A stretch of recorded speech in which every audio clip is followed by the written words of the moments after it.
Settling property during divorce can be a great ordeal, and it can be difficult to figure out where to begin. So even in the best case scenario, it is very likely that you'll still require the help to ensure everything is settled properly. So tell me, Diane, what can you do to try and resolve your property matters? Look, many people can come together and resolve their property matters. That is the best way to resolve their property matter in relation to how their assets will be divided. There's many ways to do that. They can go to mediation, they can sit at a kitchen table, at a coffee shop, resolve it themselves, or they can use what is called the collaborative process as well. Negotiation is probably one of the most common forms, used either between solicitors or between the parties themselves, and then they're able to get an agreement. Court isn't always really, or should not always be, a choice for the parties. It's one that should be of last resort for them both. Smart advice. So how long do people have to wait after separation to settle their property then? Look, you can in fact finalise your property settlement immediately following separation. There's no period of time you must wait before you're able to finalise your property matters.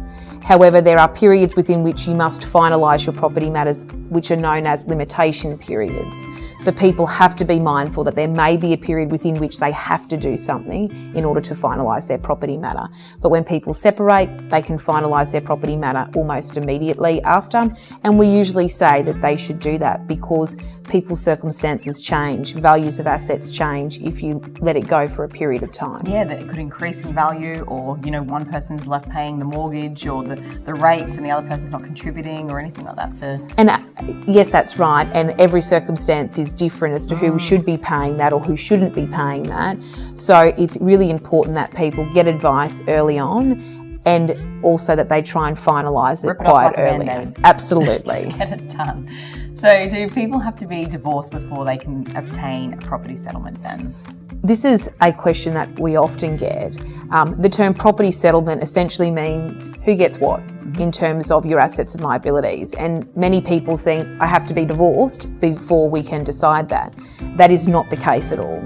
You are unable to make an application for a divorce until you've been separated or lived separately and apart for 12 months, but you can finalise your property matters any time following your separation. That's great to know. So is it also true that people get 50-50? Another really good question, and something that we get asked all the time. There's really no automatic presumption that assets will be divided on a 50-50 basis. A number of factors are looked at, are observed by the court, regardless of whether the matter does go before a judge or whether the parties reach an agreement themselves.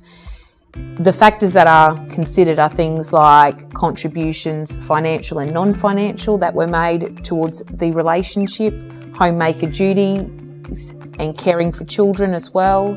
Various other factors include the future needs of the parties, and every situation though is unique. Every circumstance is of course different. So people should get advice in relation to their particular circumstance. So when enduring a stressful experience like separation, the last thing you need is to be confused by the myths. So get the facts about settling property and expert help and advice, and contact the team at Ruhl Family Law Centre today to see how they can help you, of course.